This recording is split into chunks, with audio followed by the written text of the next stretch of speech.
하나님의 말씀의 제목은요, 향유되지 못한 구원이에요.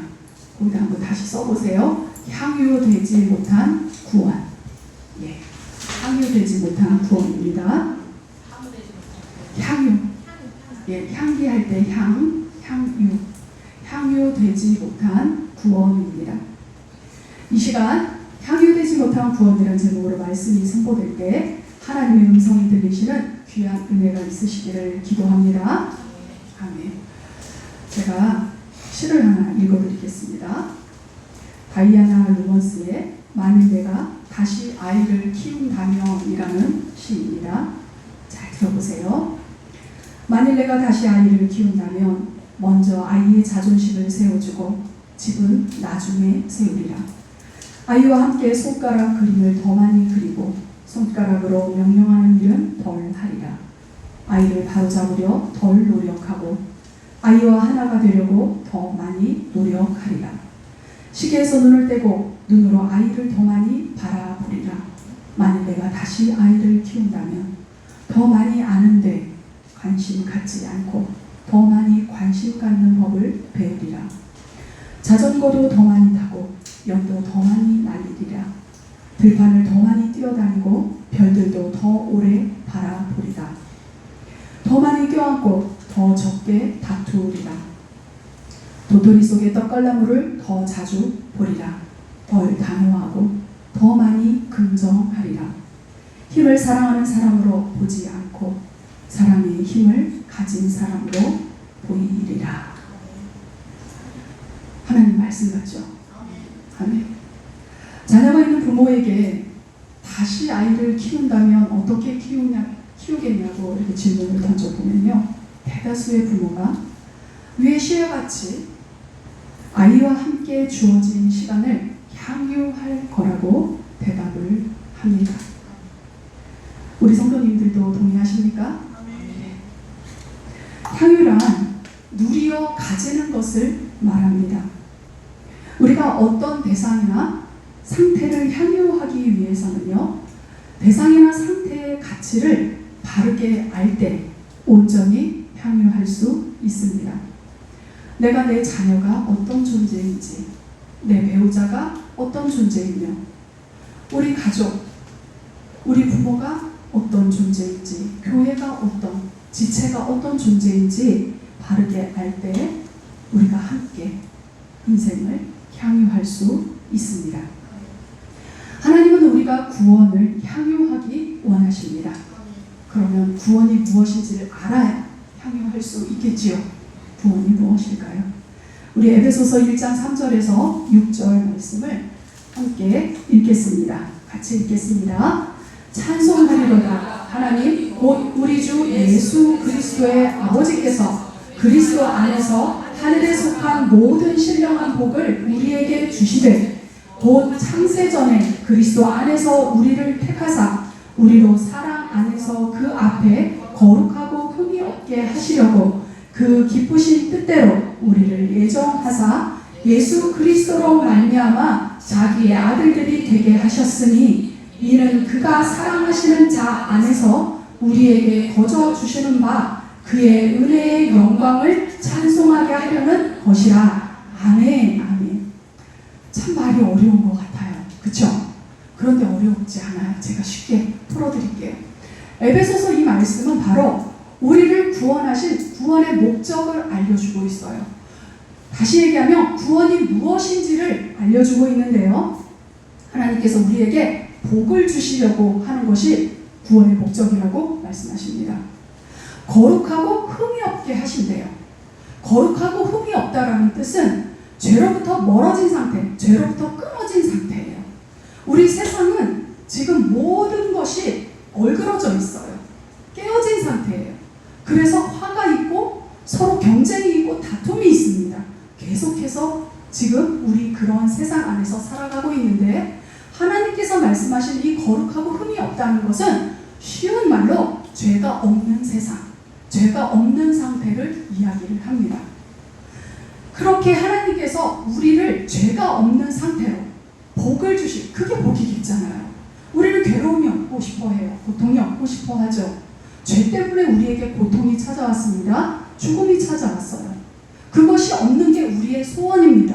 최소한 죽음은 피할 수 없더라도 살아있는 동안 고통을 면하고 싶어하는 것이 우리의 마음이고요. 그를 위해서 살아가고 있어요. 열심히. 아닙니까? 맞습니다. 주님은 그 삶을 우리에게 주고 싶어 하신다는 거예요. 그게 구원이라고 말씀하세요. 뿐만 아니라요, 더 나아가 궁극적으로 하나님의 아들, 우리는 원래 하나님의 아들이었어요. 하나님의 자녀였는데 죄로 인하여서 자녀의 자격이 박탈되고 상실되고 말았어요. 그런데 하나님께서요, 우리를 다시 하나님의 아들 되게 하시겠다고 말씀을 하세요. 그렇게 하나님의 영광을 찬송하게 하시려고요, 우리를 구원하셨다고 말합니다. 어렵습니까? 어렵지 않죠. 이 내용이 그 내용이에요. 자, 에베소서 1장 12절 14절도 함께 읽어보겠습니다. 12절로 14절입니다. 함께 읽겠습니다. 이는 우리가 그리스도 안에서 전부터 바라던 그의 영광의 찬송이 되게 하려 하시니라.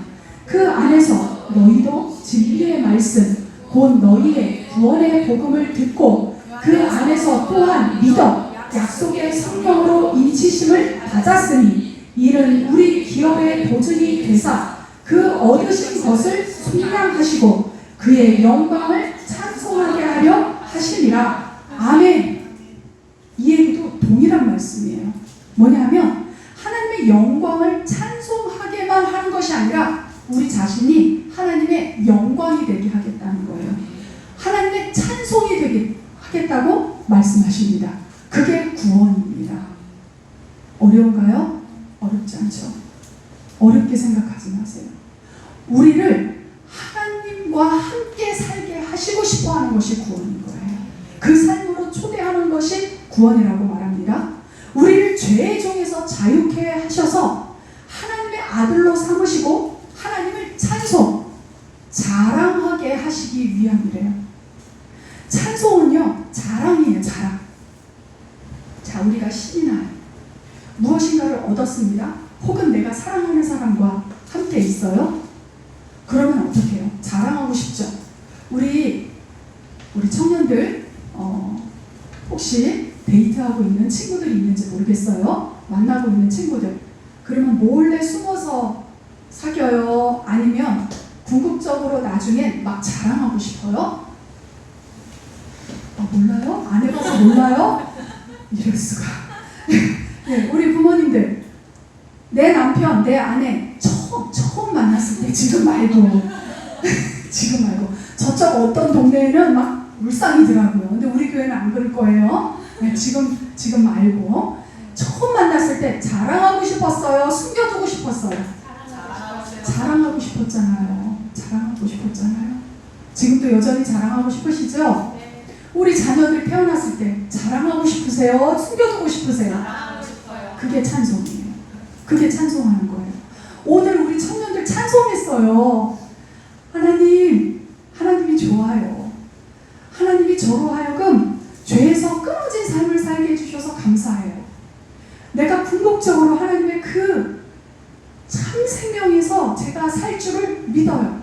그런 마음으로 예수님이 오셔서 나로 하여금 그 죄에서 떠나 하나님과 다시 연합한 존재로 살게 해주셔서 하나님 품에 살게 해주셔서 감사해요.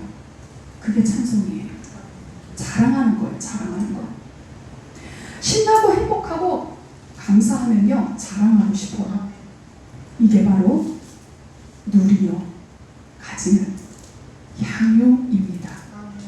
구원을 누릴 때 가질 수 있고요. 가질 때 그 가진 것을 향유, 구원을 누리는 것을 향유라고 합니다. 구원의 향유라고 해요.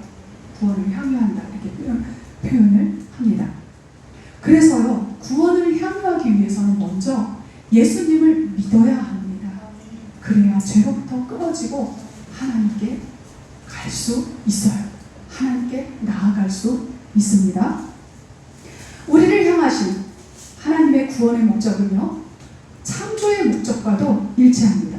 창세기 1장 27절, 28절 말씀입니다. 함께 읽겠습니다. 하나님이 자기 형상 곧 하나님의 형상대로 사람을 창조하시되 남자와 여자를 창조하시고 하나님이 그들에게 복을 주시며 하나님이 그들에게 이르시되 생육하고 번성하여 땅에 충만하라. 땅을 정복하라. 바다의 물고기와 하늘의 새와 땅에 움직이는 모든 생물을 다스리라 하시니라. 아멘. 어려워요? 어려울 수 있어요. 그런데 제가 또 설명해 주잖아요. 하나님이 말씀하십니다. 너는 나야. 나의 아름다움을, 나의 선함을 닮은 너는 나야. 이렇게 말씀하시는 거예요. 그러니 마음껏 나와 너의 아름다움과 선함으로 이 땅을 누리고 마음껏 다스려 번성해 충만해 생명을 마음껏 향유해 라고 말씀하시는 거예요. 이게 바로 안식을 주시고 향유하라고 말씀하시는 것입니다. 사람은 6째 날 창조되었어요. 7째 날 곧바로 하나님께서 무엇을 창조하셨죠? 안식을 창조하셨죠. 안식. 7째 날 안식하셨어요. 모든 것이 완벽한, 안전합니다. 부족함이 조금도 없어요. 생명들이, 피조물들이, 생명을 가진 모든 존재들이 살아가기에 조금이라도 부족함이 없는 상태, 그 상태에 안식을 주셨습니다. 그 상태가 안식이라면 하나님께서 우리에게 주신 것은 안식을 누리는, 향유하는 삶인 줄 믿으시기 바랍니다. 그것이 바로 구원을 향유하는, 안식을 향유하는 삶입니다. 부부나 부모와 자녀, 공동체를 같이 살게 하신 이유, 바로 구원의 기쁨을 향유하라는 것입니다. 혼자가 아닌 공동체로 살게 하신 이유는요, 혼자서는 절대 알 수 없는 하나님의 형상을 닮은 존재의 고귀한 가치를 알게 하신 이기 때문입니다. 무엇 때문? 그 사람이 무엇을 갖고 있기 때문에, 그 사람이 어떤 지금 실력자이기 때문에, 그 사람이 어떠한 상태에 올라가 있기 때문이 아니라 너의 존재로 인한 기쁨과 즐거움, 행복을 향유하며 살라고 하나님께서 우리에게 안식을 주셨습니다. 구원을 주셨습니다. 그런데 왜 주님이 주신 구원을 향유하지 못하는 것일까요? 구원을 도달해야 할 목표로만 생각하기 때문입니다. 구원은요, 결과만 있는 것이 아니고요, 과정이 있습니다. 과정이에요, 과정. 구원은 받은 걸로 끝나는 것이 아니라요, 살아가는 시간을 담고 있습니다. 그래서 교회만 오면 되게끔 하는 그 정도의 수준에 머무는 것이 아니라, 내가 어디 있든지, 그 사람이 어디에서 무엇을 하든지 그곳에서 하나님이 주신 아까의 그 복, 참 생명, 조금도 부족함이 없는, 불평과 두려움과 결핍이 없는, 경쟁을 떠난 그 삶을 누리는 것, 그것이 바로 구원의 과정이며 구원을 향유하는 삶입니다. 기억하시기 바랍니다. 우리 성도님들, 구원은 향유되어야 하는 것입니다. 왜냐하면 향유하라고 주신 것이기 때문입니다. 성도님들은 구원을 향유하고 계십니까? 이스라엘은 이 구원을 향유하지 못했습니다. 하나님께서 이스라엘을 가나안으로 인도하신 이유, 애굽에서 세상의 종살이에서 구원하신 목적은요, 구원을 향유하라고 부르신 것이었습니다. 하지만 그들은 구원받게 되어 그리고 가나안에 살게 되었지만 구원을 향유하는데 실패합니다. 우리를 경악하게 하는 사건이 벌어집니다. 오늘 본문 1절에서 한번 읽어보겠습니다. 1절, 2절, 3절을 읽겠습니다.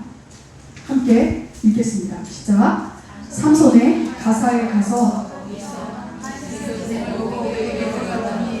가사 사람에게 삼손이 가라고 알려주니 그리고 그를 에워싸고 밤새도록 성문에 매복하고 밤새도록 조용히 하며 이르기를 새벽이 되거든 그를 죽이리라 하였더라.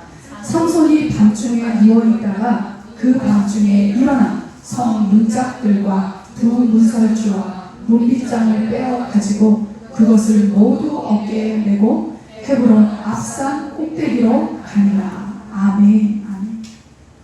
삼손의 이름의 뜻이 무엇이라고요? 작은 태양이에요. 빛이라는 뜻이죠. 빛. 그런데 이 빛을 잃어버리고 밤에 머물러 있습니다. 밤새도록 밤에 누구와 함께 있다고요? 기생과 함께 있습니다. 하나님이 빛으로 이 땅에 보내신 그 삼손이 빛을 잃어버리고 밤에 머물러 있는 모습을 볼 수 있습니다. 우리는 사사기 14장 15장 본문을 통하여서 불량배들의 방탕에 가까운 삼손의 기행을 보았습니다. 그의 기행에도 불구하고요, 하나님은 그가 부르짖을 때 혹은 블레셋과 대치될 때마다 하나님의 영을 보내셔서 그를 구원하셨습니다. 사사기 14장 15장에는요, 이 삼손은 단순한 이스라엘 백성 정도가 아니라 구별된 나시린이었고 사사였습니다. 그럼에도 불구하고 지금까지 우리가 14장, 15장을 본 결과 단 한 번도 삼손은 자신이 나시린이라고 사사라고 인식하며 행동한 태도를 볼 수가 없습니다. 나시린 사사는 고사하고요, 하나님의 백성다운 모습을 볼 수가 없습니다. 그런데 하나님은 구원하셨습니다. 이쯤 되면 정신을 차려야 되지 않을까요? 그죠? 그리고 그곳의 이름이 뭐예요? 에나꼬레 하면서 하나님의 이름을 부른 그곳을 에나꼬레라고 불렀어요. 그쵸? 그럼에도 불구하고 지금 오늘 이 16장에 또 다른 여인, 그것도 기생, 집에 머물고 있는 삼손입니다. 이 삼손은요, 이스라엘과 자신에게 구원을 주신 그 구원을 향유하는 것을 고사하고요, 자신의 욕망을 절제하지 못하고 향유가 아닌 향락에 빠진 모습입니다. 지난날 자신의 행동과 결과로부터 배운 것이 전혀 없는 모습입니다. 우리의 선택은 어떻습니까? 우리의 일상의 삶은 어떻습니까? 수없는 잘못과 실수를 반복하고 있습니다. 좀 나아지셨습니까? 아멘이지요. 부끄러울 수 있어요. 그렇지만 과거의 삶의 자리가 아님을 인하여서 하나님을 찬양하시는 우리 성도님들 되시기를 바랍니다. 그리고 내 삶의 자리에 과거로부터 전혀 배우지 못한 삶의 태도가 아니라 과거의 잘못과 실수를 통해 혹은 이 삼손의 모습을 통해 혹은 타인의 모습을 통해 배워가시는 구원을 향유하시는 우리 성도님들 되시기를 기도합니다. 이제 삼손은 이방 여인을 좋아하는 차원을 넘어서요, 사랑하기까지 한다고 합니다. 사사기에 소개되는 12명의 사사 가운데 사사로 인정하기 가장 어려운 사사인 것 같습니다. 더 나아가서요, 우리가 이 삼손의 행동을 보면서 당혹감을 금치 못하는 것은 이 삼손이 히브리서 11장에 나와 있는 믿음의 그 이름들의 명예의 전당에 이름이 올려져 있다는 사실입니다. 어떻게 삼손을 받아들였습니까? 되어야 할까요? 삼손을 통하여서 하나님은 우리가 무엇을 알기를 원하시는 것일까요? 삼손이 이방 여인을 사랑하기 시작합니다. 사랑은요, 물건이든 사람이든 대상에게 내 마음을 여는 선택에서 이어져 오는 감정입니다. 맞습니까? 내 마음을 열지 않으면 사랑하지 않게 되고 사랑할 수 없습니다. 사랑은요, 대상과 신뢰의 관계에서 찾아오는 감정입니다. 사랑은요, 그렇기 때문에 내가 갖고 있는 것을 나중에 시간이 걸릴지라도 주게 됩니다. 무엇을 혹은 누구를 사랑하느냐에 따라서 인생은 달라집니다. 예레미야 2장 13절 말씀입니다. 함께 읽겠습니다. 내 백성이 두 가지 악을 행하였나니 곧 그들이 생수의 근원되는 나를 버린 것과 스스로 웅덩이를 판 것인데 그것은 그물을 가두지 못할 터진 웅덩이들이니라. 아멘. 이스라엘은요, 하나님을 버리고 이방 나라와 신이 아닌 이방신을 사랑합니다. 그 결과 그들은요, 자유인의 삶을 빼앗기고 포로가 됩니다. 예레미야 2장 19절도 읽어보겠습니다. 함께 읽겠습니다. 내 악이 너를 징계하겠고 내 반역이 너를 책망할 것이라. 그런즉 내 하나님 여호와를 버림과 내 속에 나를 경외함이 없는 것이 악이요 고통인 줄 알라. 주 만군의 여호와의 말씀이니라. 아멘. 하나님이 창조주이심을 믿으십니까?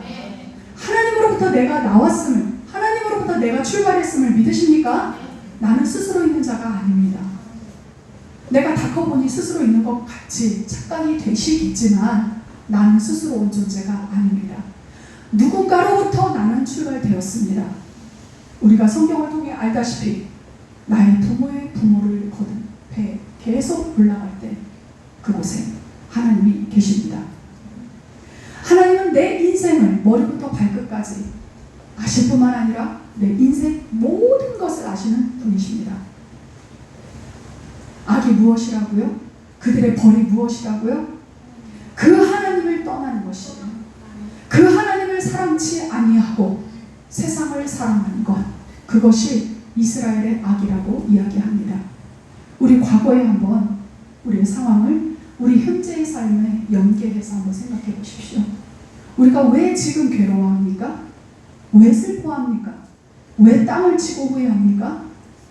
과거에 내가 선택한 그 선택 때문이지 않습니까? 우리는 그렇게 이야기합니다. 내가 어렸을 때 좀 공부 좀 해둘 걸. 내가 결혼하기 전에 하나님을 더 알아서 믿는 배우자를 만날 걸. 내가 내 자녀 어렸을 때 하나님을 알려줄 걸. 예레미야는 이야기합니다. 하나님은 예레미야를 통해서 말씀하십니다. 네 악이 너를 징계하였다. 네 반역이 너를 책망하였다. 그것이 너의 악이고 고통이다. 우리가 무엇을 사랑하든 그 사랑한 대상이 복이고 저주일 수 있다는 것 기억하시기 바랍니다. 성도님들, 무엇을 사랑하고 계십니까? 자유를 원했습니다. 자유를 원하면서 사랑한 대상이 포로가 되어 살고 있지는 않습니까? 내가 사랑하는 것 혹은 내가 사랑하고 갖고 있는 것이 사라질까 두렵지는 않습니까? 참 자유는 자유를 향해 갈 때도 나에게 자유를 누리게 하는 것이야말로 진정한 자유입니다. 참 사랑은요, 사랑을 하는 동안에도, 사랑을 향유하는 동안에도 사랑이어야 그것이 참 사랑입니다. 사랑을 하는데 두렵고 고통스럽다면 그 사랑이 참 사랑인 줄 다시 한번 돌아보셔야 합니다. 성경은 말합니다. 사랑은 모든 두려움을 내어 쫓는다 라고 말씀합니다. 내가 사랑하고 있는 대상이 복입니까? 저주입니까? 삼손은 하나님 대신 이방 여인을 사랑합니다. 그리고 그 여인을 위해 하나님을요 배신합니다. 삼손이 사랑한 이방 여인은요 삼손을 사랑할까요? 돈을 사랑합니다. 그리고 돈을 위해서요 누굴 배신하죠? 삼손을 배신합니다. 본문 5절입니다. 본문 5절 함께 읽겠습니다. 16장 5절입니다. 블레셋 사람의 방백들이 그 여인에게로 올라가서 그에게 이르되 삼손을 꿰어서 무엇으로 말미암아 그 큰 힘이 생기는지 그리고 우리가 어떻게 하면 능히 그를 결박하여 불복하게 할 수 있을는지 알아보라. 그리하면 우리가 각각 은 1,100개씩을 내게 주리라 하니. 아멘. 돈을 사랑한 이방 여인은요 돈을 얻기 위해서 필사적입니다. 본문 15절로 17절을 보면요 계속 졸라댑니다. 누가 졸르듯이요? 딥나 여인이 삼손이 처음에 좋아했던 이방 여인이 졸르듯이 이 여인도 계속해서 졸라댑니다. 필사적으로 졸라댑니다. 목숨 걸고 사생결단의 마음으로 졸라댑니다. 15절을 제가 읽어볼까요? 들릴라가 삼손에게 이르되 당신의 마음이 내게 있지 아니하면서 당신이 어찌 나를 사랑한다 하느냐. 당신이 이로써 3번이나 나를 희롱하고 당신의 큰 힘이 무엇으로 말미암아 생기는지를 내게 말하지 아니하였도다 하며 날마다 그 말로 그를 재촉하여 조르매 삼손의 마음이 번뇌하여 죽을 지경이라. 삼손이 진심을 드러내어 그에게 이르되 하면서 자신의 나시린의 비밀을 마지막 나는 단 하나 삭도를 머리에 대지 말 것에 대한 비밀을 폭로합니다.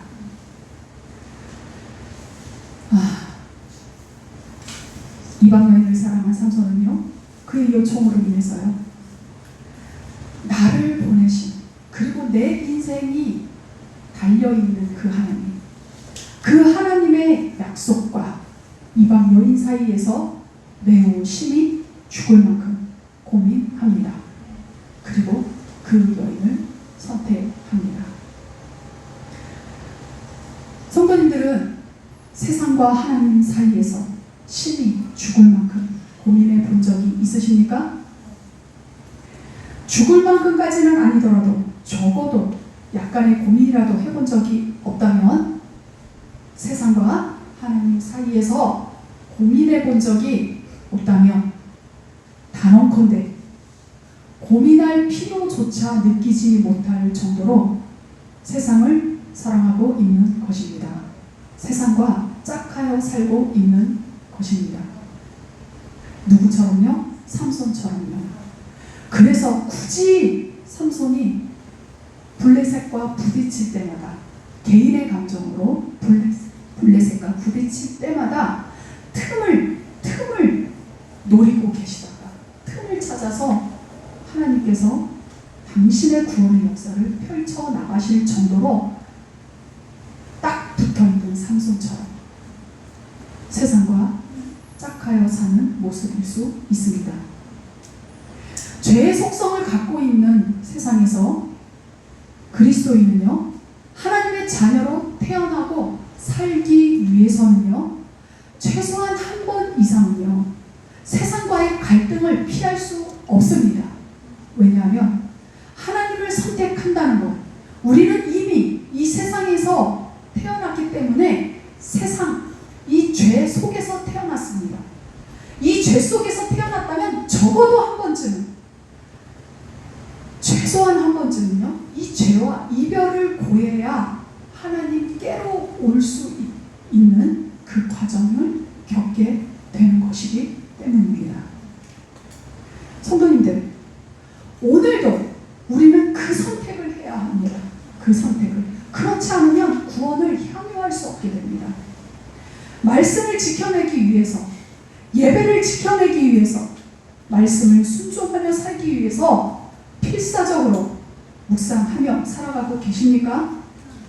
하나님을 향유하며 하나님을 누리며 그 말씀으로 나의 구원의 삶을 기쁘게 걸어가고 계십니까?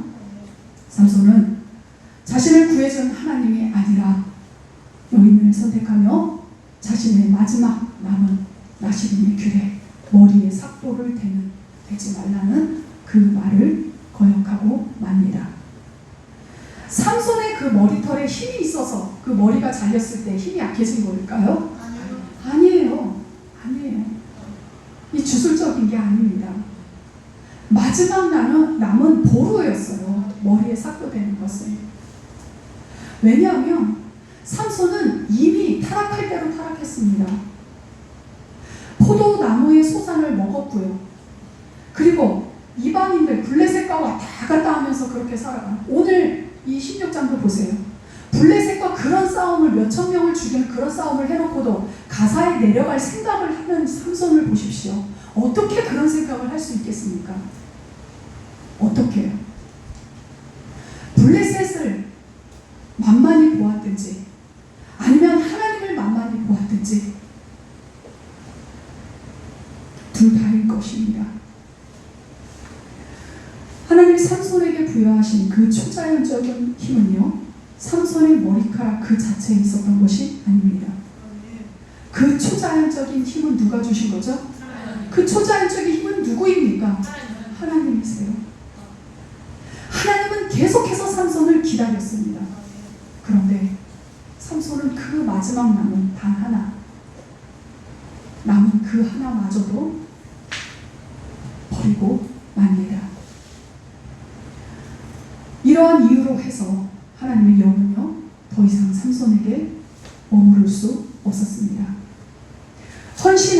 헌신과 거룩한 삶을 송두리째 버린 자 삼손, 그에게 하나님은요, 계속해서 머무를 이유를 찾을 수 없으셨을 것입니다. 19절 이하에는요, 하나님을 버리고 이방 여인을 대표한 세상이지요. 세상을 사랑한 삼손의 모습이 나옵니다. 하나님께서 19절부터 쭉 한번 보십시오. 따라와서 보십시오. 하나님께서 자신을 떠난 줄도 모르고 있습니다. 눈이 빼앗깁니다. 블레셋 사람들이요, 눈을 뽑아버렸습니다. 옥에 갇히고 맷돌을 돌리고 있습니다. 그 커다란 힘, 커다란 은사를 받은 삼손이었는데 말이죠. 그리고 거기서 그치지 아니하고 그들을 위해서 제주를 부릅니다. 가장 치욕적인 것이 무엇인 줄 아십니까? 하나님의 이름이 나시린이며 사사인 이 삼손으로 인해서 비방을 받고 있습니다. 오늘 본문 23절, 24절입니다. 읽겠습니다. 블레셋 사람의 방백들이 이르되 우리의 신이 우리 원수 삼손을 우리 손에 넘겨주었다 하고 다 모여 그들의 신 다곤에게 큰 제사를 드리고 즐거워하고 백성들도 삼손을 보았으므로 이르되 우리의 땅을 망쳐놓고 우리의 많은 사람을 죽인 원수를 우리의 신이 우리 손에 넘겨주었다 하고 자기들의 신을 찬양하며. 아멘. 하나님의 이름은요, 우리로 인해서 영광을 받을 수도 있고요, 비방을 받을 수도 있다는 사실을 기억하시기 바랍니다. 하나님을 사랑해야 할, 하나님만을 사랑해야 할 삼손이 세상을 사랑하자요, 빛으로 태어났지만 빛을 잃어버리고 맙니다. 그가 바라본 그 세상으로 인하여서 그는 자신의 빛을 잃어버리고 맙니다. 하지만 우리의 진정한 사사, 우리의 아버지, 우리의 진정한 구원자이신 하나님은요, 이스라엘을 포기하지 않으십니다. 본문 22절입니다. 본문 22절입니다. 그의 머리털이 밀린 후에 다시 자라기 시작하니라. 아멘. 이 머리털이 자란 것 때문에 힘이 생긴 걸까요? 아니요. 이것은 15장에 14장 4절에 나와 있는 것처럼 똑같이 하나님께서 틈을 보고 계시는 거예요. 사사 삼손을 통해서 우리에게 알려주시고자 하는 하나님은요, 당신이야말로 하나님은 진정한 왕이시며 구원자이시며 사사라는 것을 우리에게 알려주고 계십니다. 하나님은 사사 삼손과 무관하게 당신의 역사를 계속해서 구원 역사를 이어가고 계시는 것을 우리가 볼 수 있습니다. 머리카락은요, 그냥 가만히 놔두면 자라나요. 그냥 멈추어 있는 것이 아닙니다. 그런데 굳이 하나님께서 우리에게 이 22절을 말씀하신 이유는 내가 있다. 내가 하고 있다. 절망하지 마라. 너의 주변의 사람들로 인하여서 절망하지 마라. 다시 기회가 있다. 내가 기회를 줄 것이다. 라고 말씀하시는 것입니다. 삼손은요, 그 이후에 눈이 다 빛을 잃어버린 그 상황에 비로소 하나님을 바라보게 됩니다. 비로소 힘을 주시며 도우시는 분, 빛을 잃은 인생에게 빛을 주시는 분이 하나님인 것을 알았습니다. 빛을 잃은 후에 참 빛을 발견합니다. 비록 육신의 눈은 사라졌지만 마음의 눈을 소유하게 됩니다. 그리고 죽기를 각오하고 자신에게 주어진 사명을 감당합니다. 28절부터 31절을 제가 읽겠습니다. 삼손이 여호와께 부르짖어 이르되 주 여호와여, 구하옵나니 나를 생각하옵소서. 하나님이여, 구하옵나니 이번만 나를 강하게 하사 나의 두 눈을 뺀 블레셋 사람에게 원수를 단번에 갖게 하옵소서 하고, 삼손이 집을 버틴 두 기둥 가운데 하나는 왼손으로 하나는 오른손으로 껴 의지하고, 삼손이 이르되 블레셋 사람과 함께 죽기를 원하노라 하고 힘을 다하여 몸을 굽히매 그 집이 곧 무너져 그 안에 있는 모든 방백들과 온 백성에게 덮이니, 삼손이 죽을 때에 죽인 자가 살아있을 때에 죽인 자보다 더욱 많았더라. 그의 형제와 아버지의 온 집이 다 내려가서 그의 시체를 가지고 올라가서 소라와 에소다올 사이 그의 아버지 마누아의 장지에 장사하니라. 삼손이 이스라엘의 사사로 20년 동안 지내더라. 아멘. 아멘. 이렇게 죽음을 마다하지 않은 그 삼손이 오늘도 하나님의 사사로 우리에게 살아있는 이유입니다. 그런데 삼손의 죽음이 슬픈 이유도 이와 마찬가지입니다. 진정한 사사로서 이제야말로 참 나시린으로서 눈을 뜬 순간, 그 순간 그는 이 땅의 사사직을 내려놓고 있습니다. 우리 성도님들, 구원을 향유하고 계십니까? 아니면 구원을 목표로, 구원을 결과물인 걸로 생각하여